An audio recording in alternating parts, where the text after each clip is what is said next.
I became a monster. I became a monster. I became a monster.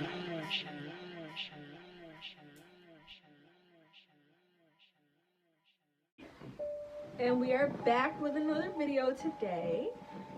And our video is going to be on Ed, and Eddy. This is cartoon edition. This is the cartoon edition of Conspiracy Creeps, and this is episode 5.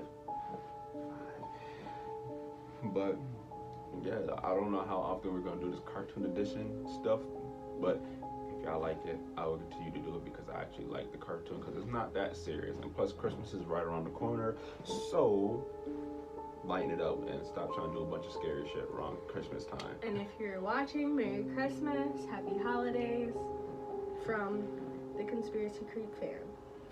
Y'all eventually will see. We do have other stuff coming.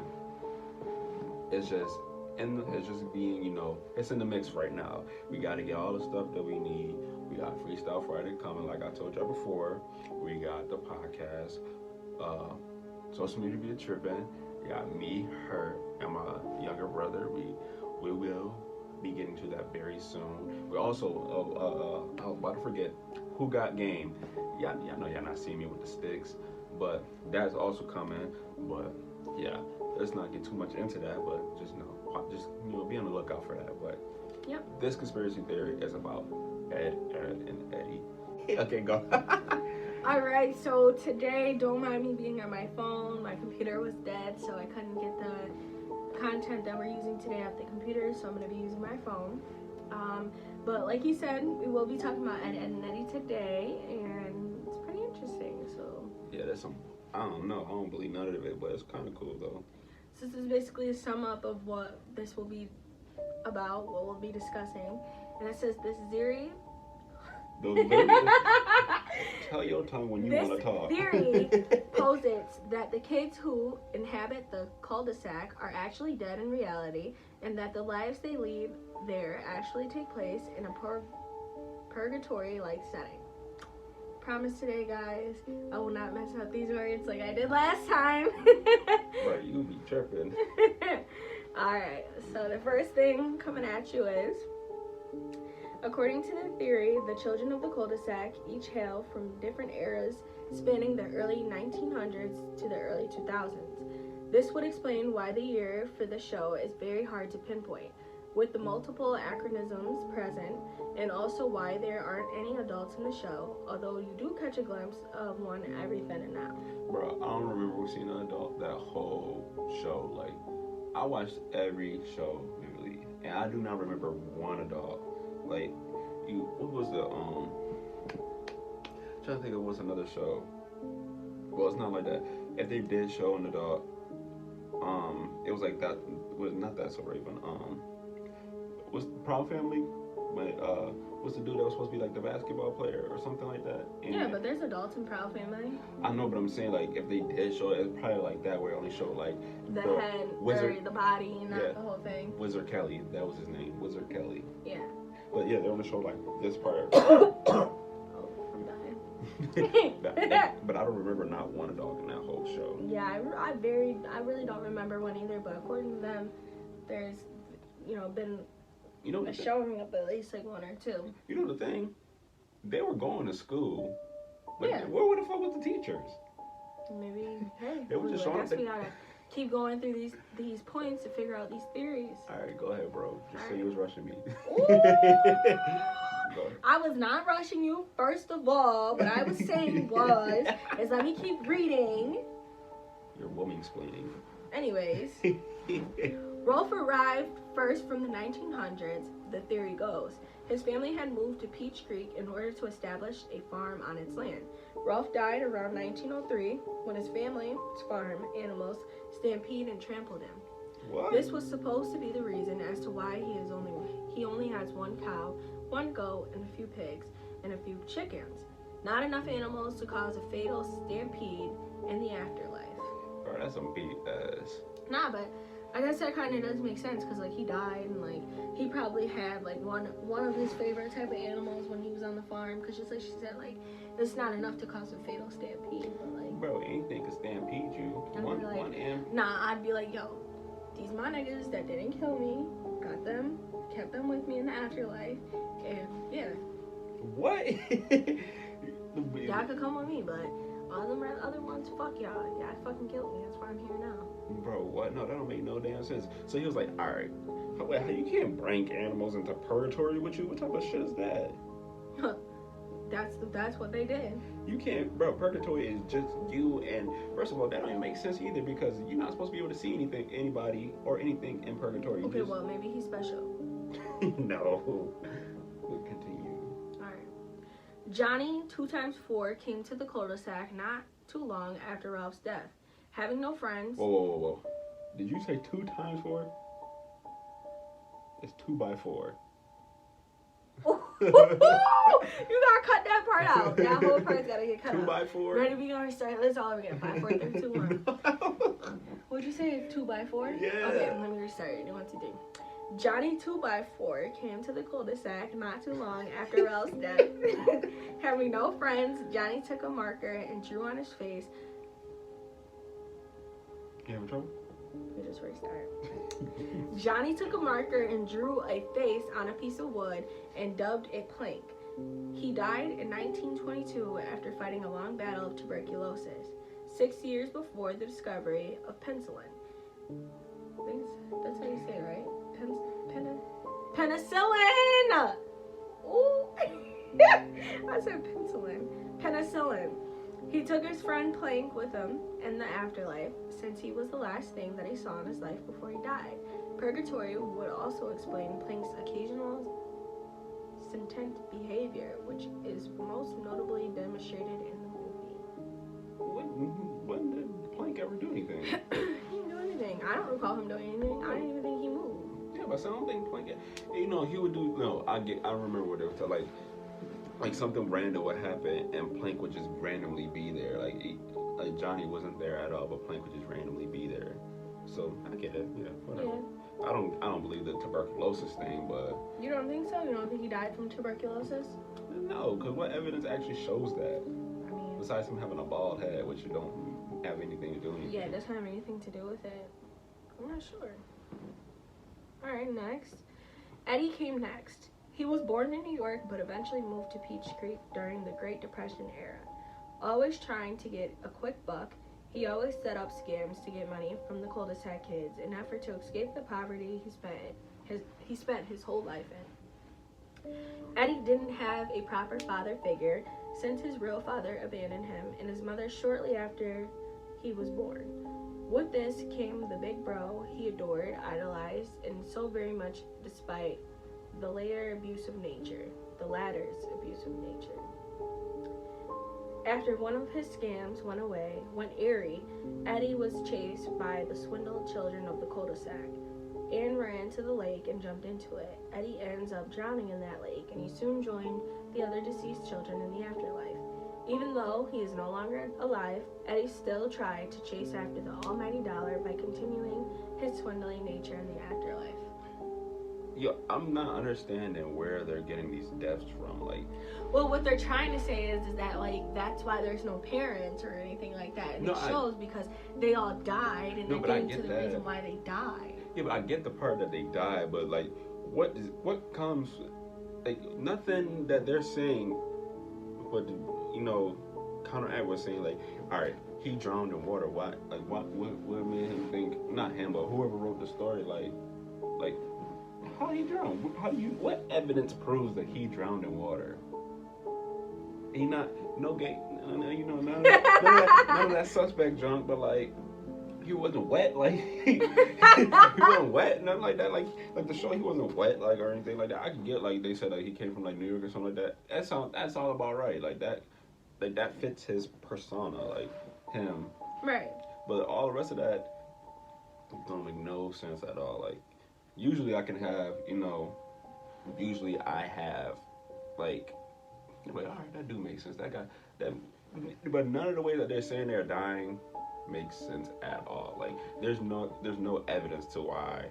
Because, if they said Johnny had cancer, he had, stage 4 cancer or some shit like that, and that's why he got a baldy or some shit like that, because he was going through chemo. Actually, no, when they said he died, Who?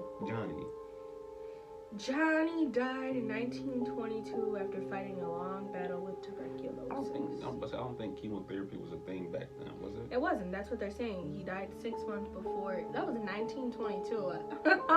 They didn't even know what the fuck that was yet. I see. I don't think they would even. Okay, never mind. But still. They died before even treatment was even discovered. Yeah, but that still doesn't explain his bald head. Maybe the nigga was just bald. He was just bald. He just had alopecia or something like that. Yeah, maybe he was just bald. Alright. Maybe he was like, he's in the afterlife, so he's probably like old as hell and bald. But they say he died when he kid. See, this is not making no sense. But the Eddy one makes sense, but just not the drowning part, because that's just random. Right. Him being from what you call it does make New York City does make sense, because Eddy always has swag, bro. You ever seen his room where he had like the fur bed?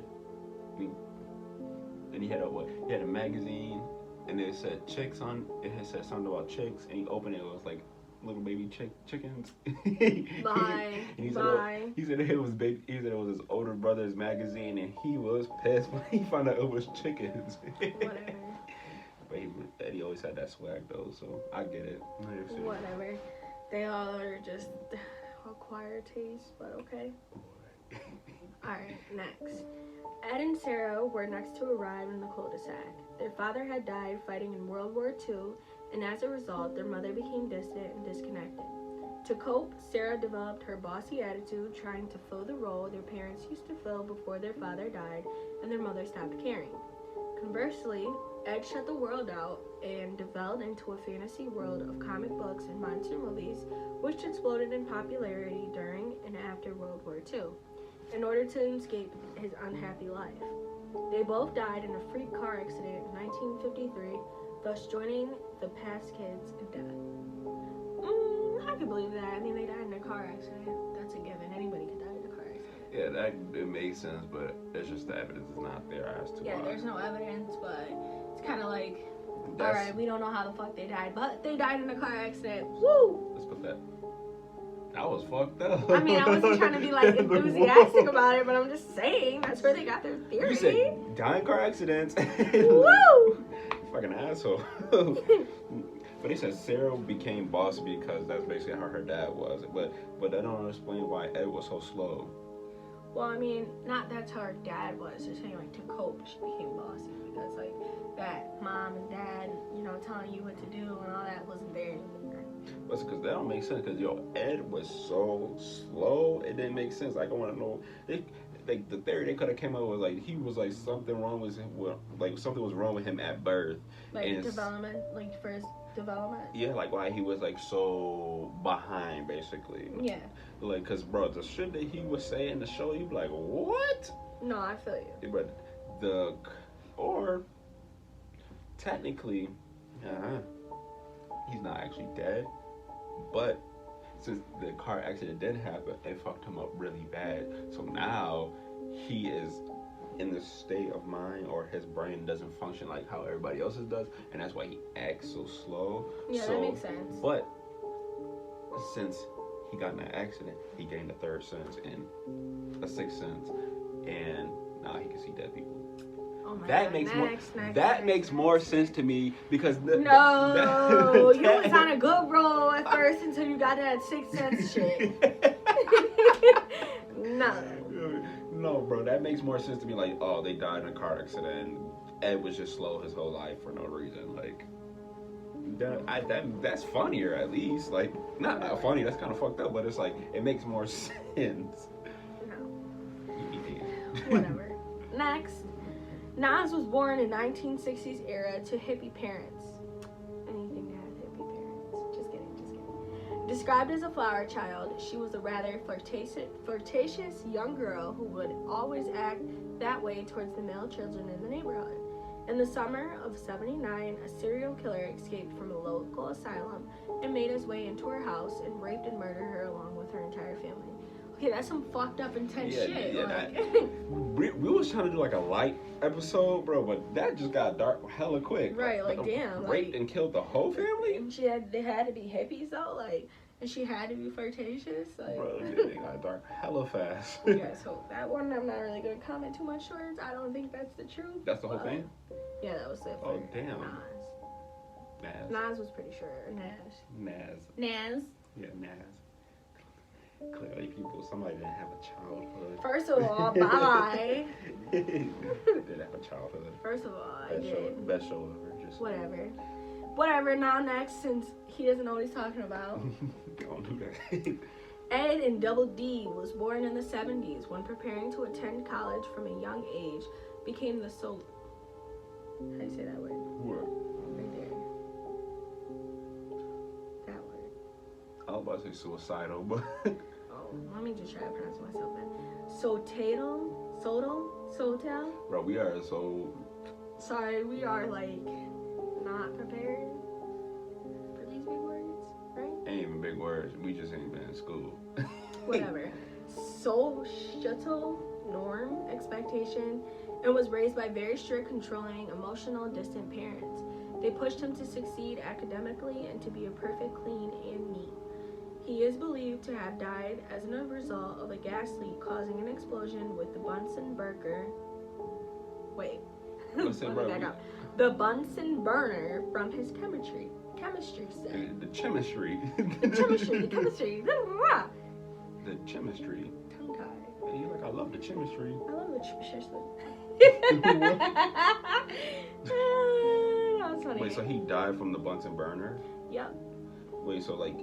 That was a gas leak that caused an explosion. Oh, yeah. Okay. Yeah, that makes sense to me. That, because, bro, Double D, I wouldn't say Ed, because just fucking 3 Eds. But Double D was the smartest in the show. Exactly. So it would make sense for him to. But that also don't make sense, because he would also seem like the person that would, like, why?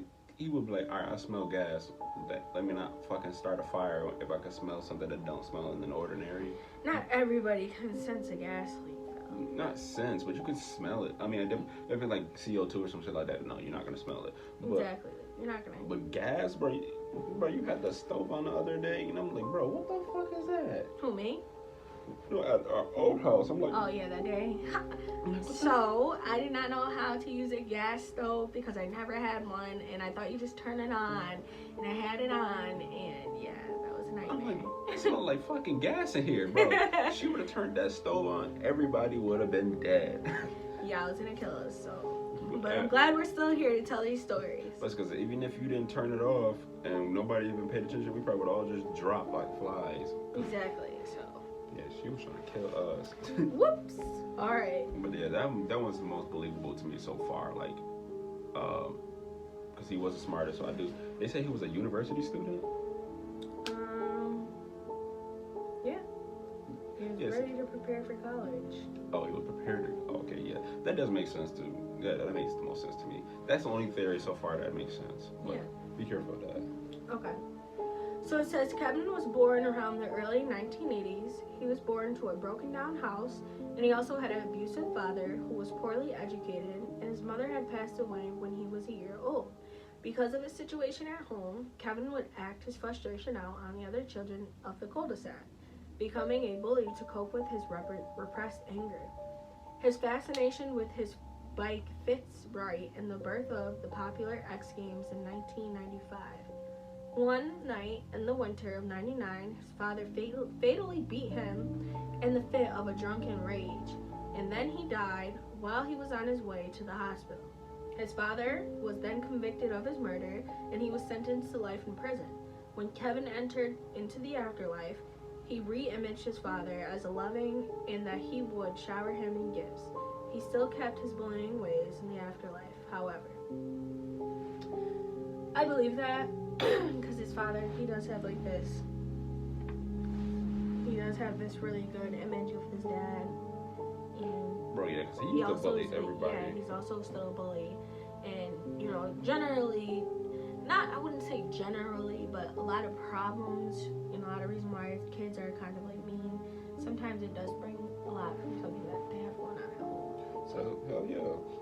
Because, every chance he got. They couldn't even been doing nothing at all, bro.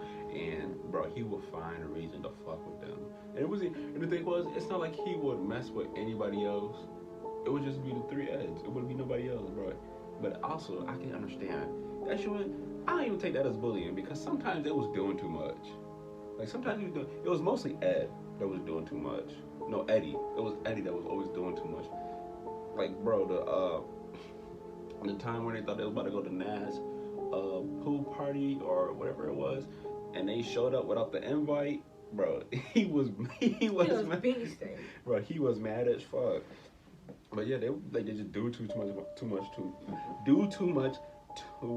Okay, I'm done. I am done with trying to say that.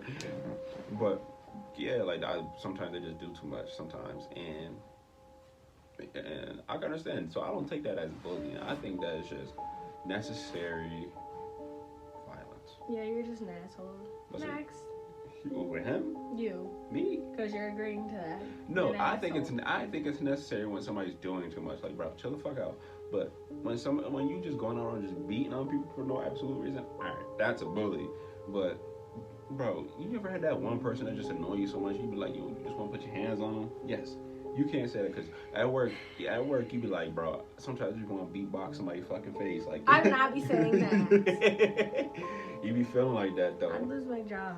Not the current job you're at, but like some jobs you had before. You like, oh yeah, definitely. Some jobs you had before, you like, if I had that chance, like if I had that chance, boy, we'd be outside scrapping.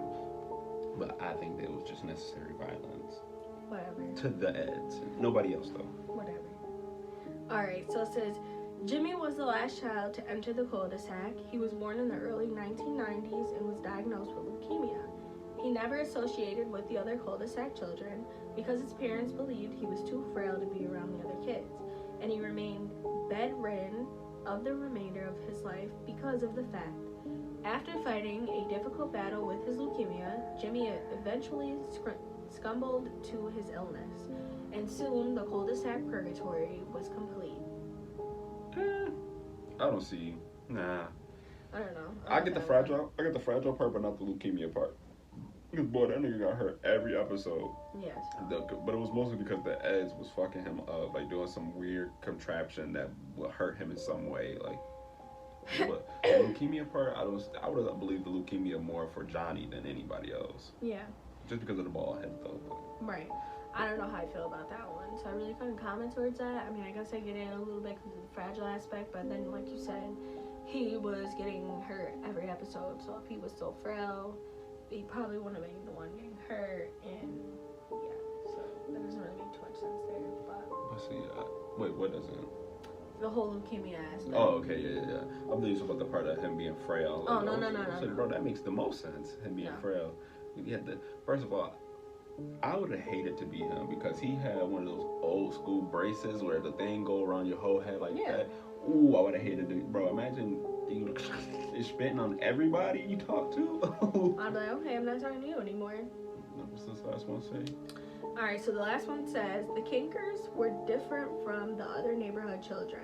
It is believed that they are actually demons that were sent to the cul-de-sac to torment the souls of the remaining children who didn't cross over to heaven.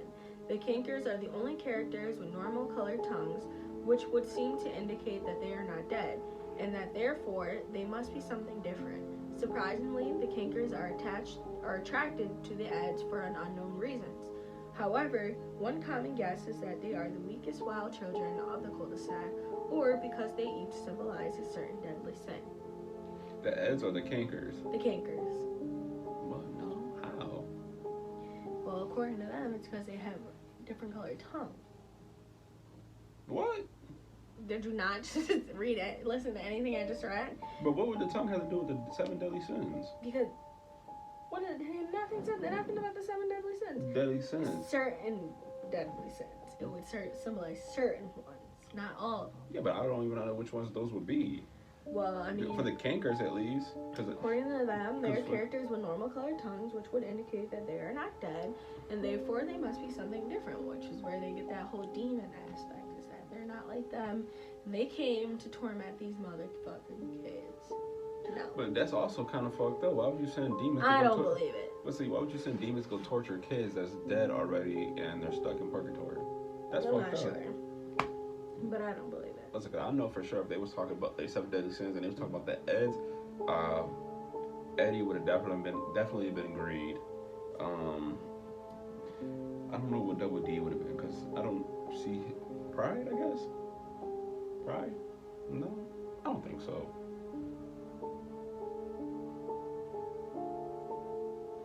I don't know. I have no clue because I know pride, lust, greed.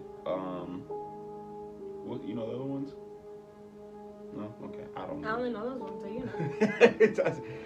Shit, that's daily, but. All right. So the last thing we got here is these are the evidence and the key points to everything that we basically just discussed.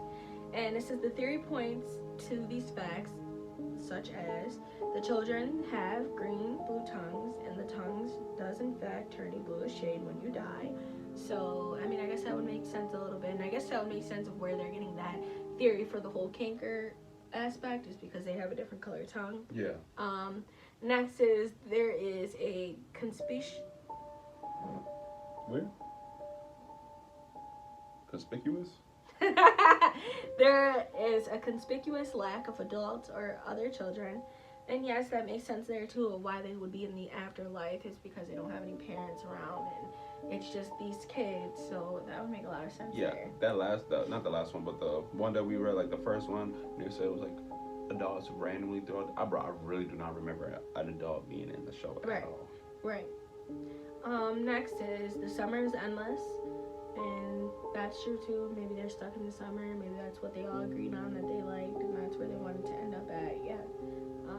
Next is the whole series takes place in the same era. Oh, Area. I was like era. No, Woo. Oh boy. Area. Not really because they had someone that was in school, and then they had I guess so. I guess like the same town. Okay, well, so yeah, that makes sense. But because it was in the cul-de-sac and it was at school sometimes, but.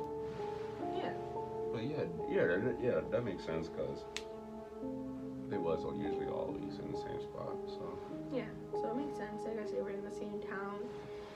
So this is some creepy shit, guys. Like, how do you guys feel about this whole Ed and Eddy theory? Do you think that this makes sense, or what do you feel? And tell us if this is basically even worth doing cartoon edition because I actually I like this a little bit more than this. I wouldn't say the scary stuff because the scary stuff I actually like. She don't like the scary stuff because she'd be scared to be in the house by herself. First of all, he's lying. I do like the scary stuff. Like I said, she don't like the scary stuff. I like the scary stuff. No, she don't. You like the cartoons. I like the scary stuff, first of all. The cartoons. I like the scary stuff, but I also do like the cartoons. It's more relatable. This is stuff we grew up watching, so why not try to dig in and figure out the theory to where all of this came about at? Yeah, if y'all fucking with it, then our next one definitely about to be SpongeBob because it's gonna be SpongeBob. And yeah, this has been another episode of Conspiracy Creeps. I am Dabrian. And I'm Aaliyah.